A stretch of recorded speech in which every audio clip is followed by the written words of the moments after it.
Well, as I said, we need to keep a watch on Boris and especially Dominic Cummings, because Cummings, the unelected political leader, where are the Brexiteers complaining about unelected people at this point? Again, their silence on this is deafening. Um, One of the things that Cummings is doing is he is trying to reform the civil service, and this is quite worrying because so far the reforms are trying to what we appear to see to be politicize the civil service, which in our system should not be done at all. Once again, this is one of those things of the civil service needs to be politically neutral for our system to run effectively, and Cummings seems to be wanting to change that so it becomes more politicized, which is completely wrong and goes against the grain of everything that we should be doing as our UK democracy.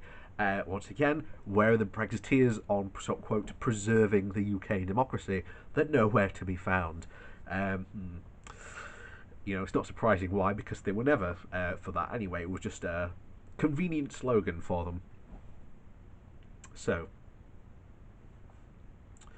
the civil service have been warned that they are woefully unprepared for the sweeping reforms of Whitehall being prepared by the Prime Minister and his special advisor, Dominic Cummings. Officials will be made to take regular exams to prove that they are up to their Whitehall jobs under seismic changes being planned by Number 10, Rachel Wolfe, who helped draw Boris Johnson's election-winning manifesto, has said. Writing in the Daily Telegraph, Wolfe said that reported plans for merging, creating, or abolishing departments were just a tiny fraction of the changes set to be implemented.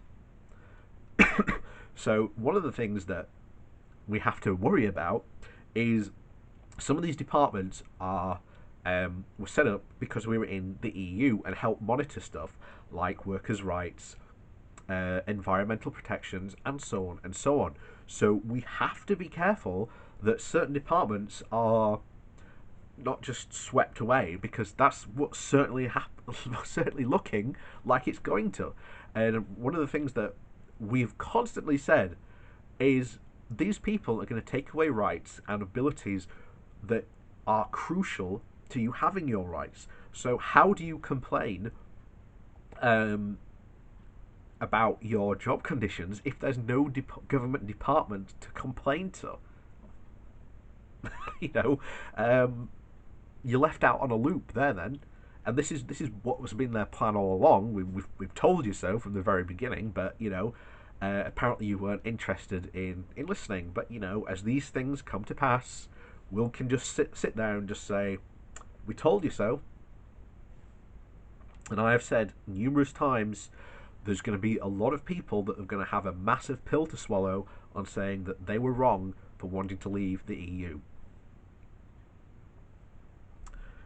So Wolfe said that the changes will set to begin in the spring after the UK due date for leaving the EU. As we said, it's to get rid of these EU departments, and would end the merry-go-round of officials changing jobs every 18 months. But she dismissed suggestions that the civil service would be politicised under the reforms that Cummings is likely to have a big influence over. Wolfe said that Johnson wanted to run the most dynamic state in the world. She added that one of the biggest challenges was that likely to be in the area of Whitehall recruitment and training. Wolfe said that anyone staying in the same job for longer than 18 months is currently seen to have stalled in a culture that ensures that everyone rises to their positions of incompetence. She also predicts that the civil servants will be reorientated to the public rather than stakeholders. And thus, the civil service has been politicised. Many officials cannot believe that the Prime Minister and Dominic Cummings mean business, she writes, and that, as a result, would seem that they are woefully unprepared for what is coming.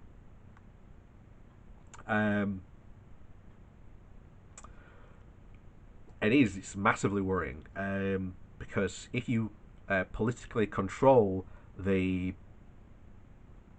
civil service, some of these questions could even include potential what is your political leanings, and if they can identify that, then they can essentially get rid of people who might be left wing.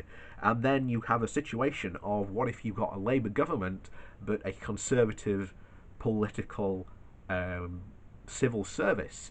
What guarantee do we have that the civil service is then going to enact Labour policies and reforms?